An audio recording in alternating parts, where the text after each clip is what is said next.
জ্ঞানজ্যোতি coaching সেন্টারের পক্ষ থেকে তোমাদের সকলকে জানাই আরো একবার স্বাগত।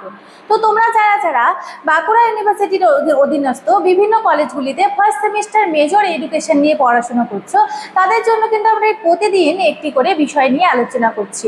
তো আজকে আমার আলোচনার বিষয় হচ্ছে, দেখো, একজন আদর্শ শিক্ষকের কি কি গুণাবলী থাকা দরকার, এই বিষয় নিয়ে কিন্তু আজকে তোমাদের সঙ্গে আলোচনা করব। তো আলোচনা শুরু করার আগে তোমাদের একটি গুরুত্বপূর্ণ ইনফরমেশন দিয়ে রাখি। দেখো তোমরা যারা বাঁকুড়া ইউনিভার্সিটির অধীনস্থ বিভিন্ন কলেজগুলিতে পড়াশোনা করছো, ফার্স্ট সেমিস্টারে তোমাদের কিন্তু অল কোর্স ফি রাখা হয়েছে অনলি 1199 রুপিস।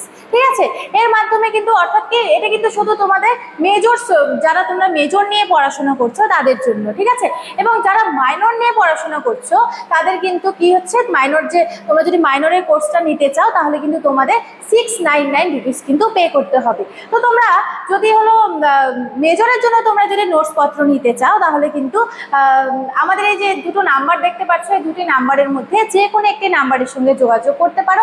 দেখো এখানে দেওয়া রয়েছে 7076398606 এবং অপরটি হচ্ছে 6295916282। ঠিক আছে, এই দুটি নাম্বারের মধ্যে যে কোনো একটি নাম্বারের সঙ্গে যোগাযোগ করে তোমরা আমাদের সঙ্গে যুক্ত হয়ে যেতে পারো। এটা কিন্তু আমাদের জ্ঞানজ্যোতি কোচিং সেন্টারে অফিসিয়াল হেল্পলাইন নাম্বার। তো চলো দেরি না করে আমি আমার আলোচনার বিষয় ফিরে যাচ্ছি। তো দেখো, আমি প্রথমেই বললাম আজকে আমার আলোচনার বিষয় হচ্ছে একজন আদর্শ শিক্ষকের কি কি গুণাবলী থাকা দরকার। ঠিক আছে, অর্থাৎ শিক্ষক কিন্তু আমাদের জীবনে, অর্থাৎ আমাদের মানুষের জীবনে প্রথম কিন্তু শিক্ষক হয় মা বাবা। ঠিক আছে, মা বাবার পরে যে হচ্ছে আমাদের শিক্ষক, সেটা মা বাবার পরে যারা আমাদের ভালো চায় সেটা হচ্ছে আমাদের শিক্ষক। ঠিক আছে, শিক্ষক কিন্তু আমাদের জীবনে বিশেষ একটি গুরুত্বপূর্ণ ভূমিকা পালন করে। তাহলে একজন যে আদর্শ শিক্ষক তার কি কি গুণাবলী থাকা দরকার সেই বিষয় নিয়ে আজকে আমার আলোচনা। তো চলো দেখে নিই। একজন আদর্শ শিক্ষকের মধ্যে এমন কিছু গুণাবলী থাকা দরকার যা শুধু পাঠদান নয়, শিক্ষার্থীর চরিত্র গঠনে গুরুত্বপূর্ণ ভূমিকা পালন করবে। ঠিক আছে, তাহলে কি একজন আদর্শ শিক্ষকের মধ্যে এমন কিছু গুণাবলী থাকতে হবে যাতে সে শুধু পাঠদান নয়, শিক্ষার্থীর চরিত্র গঠনেও কিন্তু বিশেষভাবে ভূমিকা পালন করবে। এবং দেখো, প্রথমত দেখো, জ্ঞান ও দক্ষতা শিক্ষকের নিজের বিষয়ে গভীর জ্ঞান সম্পন্ন হতে হবে। তাহলে কি জ্ঞান ও দক্ষতা, ঠিক আছে, জ্ঞান ও দক্ষতা শিক্ষককে নিজের বিষয়ে গভীর জ্ঞান সম্পন্ন হতে হবে। অর্থাৎ একটি শিক্ষক যদি জ্ঞান সম্পন্ন হয় তাহলে কিন্তু সে শিক্ষার্থীদের ভালোভাবে শিক্ষাদান করতে পারবে। ঠিক আছে, শিক্ষার্থীর স্তর অনুযায়ী সে জ্ঞান সহজভাবে উপস্থাপন করতে জানতে হবে। অর্থাৎ কি শিক্ষার্থীর কতটুকু জ্ঞান আছে, তার জ্ঞানের স্তর কতখানি, সেই জ্ঞানের স্তর জেনে তারপরে কিন্তু কি করতে হবে, সহজভাবে সেই বিষয়টিকে উপস্থাপন করতে হবে। এবং কি করতে হবে, শিক্ষার্থীদের অ্যাপ্রিসিয়েট করতে হবে। দ্বিতীয়ত দেখো, যেটি গুণাবলী থাকা দরকার, ধৈর্য ও কি সহানুভূতি। ধৈর্য থাকা উচিত। সবচেয়ে গুরুত্বপূর্ণ বিষয় হচ্ছে শিক্ষকের ক্ষেত্রে ধৈর্য। ঠিক আছে, ধৈর্য হারালে কিন্তু চলবে না। অর্থাৎ প্রত্যেকটা যে শিক্ষার্থী রয়েছে তাদের কিন্তু শেখার মান কিন্তু একই রকম না। কেউ কিন্তু ধীরে শেখে, কেউ কিন্তু দ্রুত শেখে, কেউ কিন্তু শ্রবণ করে শিখে ফেলে। ঠিক আছে, তাহলে কিন্তু ধৈর্য রাখতে হবে এবং তাকে কি হতে হবে, শিক্ষককে সহানুভূতিশীল হতে হবে। শিক্ষককে শিক্ষার্থীদের ভিন্ন ভিন্ন মানসিকতা ও শেখার ক্ষমতা বুঝে ধৈর্য সহকারে তাদের পথ দেখাতে হবে। ঠিক আছে, অর্থাৎ কি ধৈর্য সহকারে তাদের চাহিদা অনুযায়ী বিভিন্ন বিষয় কিন্তু তাদের সামনে তুলে ধরতে হবে এবং তাদেরকে কিন্তু পথ দেখাতে হবে। এরপরে দেখো কি রয়েছে, একজন ভালো শিক্ষকের মধ্যে যোগাযোগ দক্ষতা থাকা অপরিহার্য। অর্থাৎ কি এই যে যোগাযোগ, ঠিক আছে, অর্থাৎ আমি যে একজনের সাথে কথা বলছি, কথা বলার ধরন কিন্তু আমাকে ভালো করে রাখতে হবে।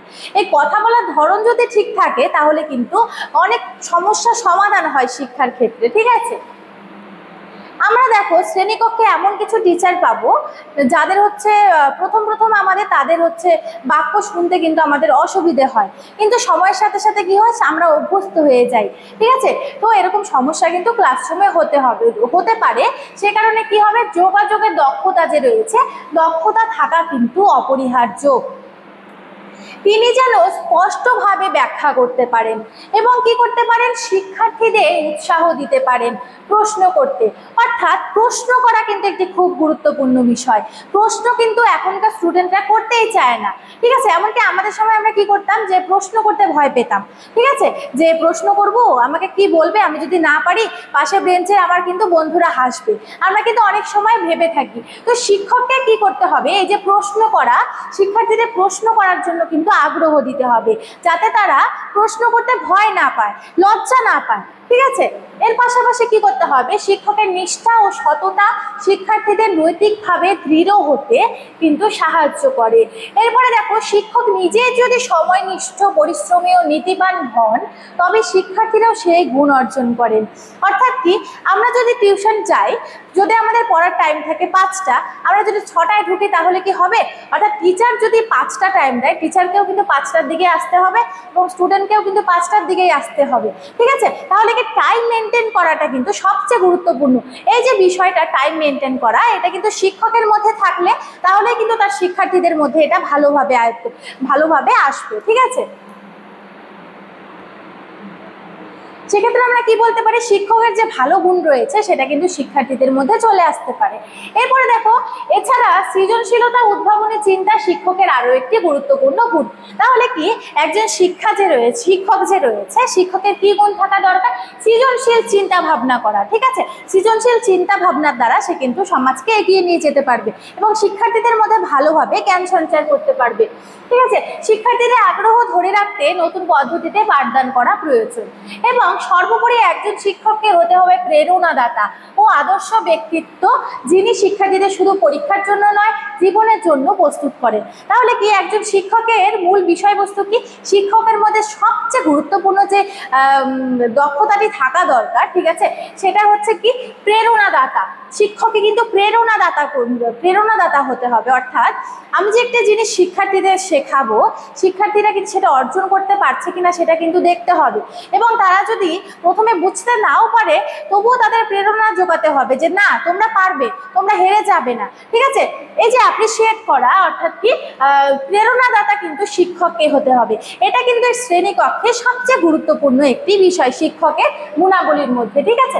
এবং তাকে কি হবে, আদর্শ ব্যক্তিত্ব হতে হবে, তার আদর্শ ব্যক্তিত্ব হতে হবে, যাতে যিনি শিক্ষার্থীদের শুধু পরীক্ষার জন্য নয়, জীবনের জন্য কিন্তু প্রস্তুত করতে পারে। তো শিক্ষকের এইসব গুণাবলী কিন্তু থাকা খুবই দরকার। এইভাবে একজন প্রকৃতির শিক্ষক সমাজের আলোকিত প্রজন্ম গড়ে তোলে, ঠিক আছে। তাহলে একজন আদর্শ শিক্ষকের মধ্যে কি কি গুণাবলী থাকা দরকার সেটা কিন্তু আজকে আমি তোমাদের সঙ্গে বিস্তারিতভাবে আলোচনা করলাম। এরপরে আরো একটি ভিডিও আসবে, পয়েন্ট ওয়াইজ সেটা আলোচনা হবে, ঠিক আছে। তো ভিডিওর দিকে চোখ রাখতে হবে তোমাদের সেজন্য। তো আজকে আমার আলোচনার বিষয় এতটুকুনি ছিল। তো তোমরা যারা যারা চাইছো, আমি আরো একবার বলে দিচ্ছি, আমাদের জ্ঞানজ্যোতি কোচিং সেন্টারে যুক্ত হতে চাইছো, দেখো এখানে দুটো নাম্বার দেওয়া রয়েছে, 6295916282 এবং অপরটি হচ্ছে 7076398606। এই দুটি নাম্বারের মধ্যে যে কোনো একটি নাম্বারের সঙ্গে যোগাযোগ করে তোমরা আমাদের সঙ্গে যুক্ত হয়ে যেতে পারো। তো ভিডিওটি শুরু থেকে শেষ পর্যন্ত দেখার জন্য থ্যাংক ইউ।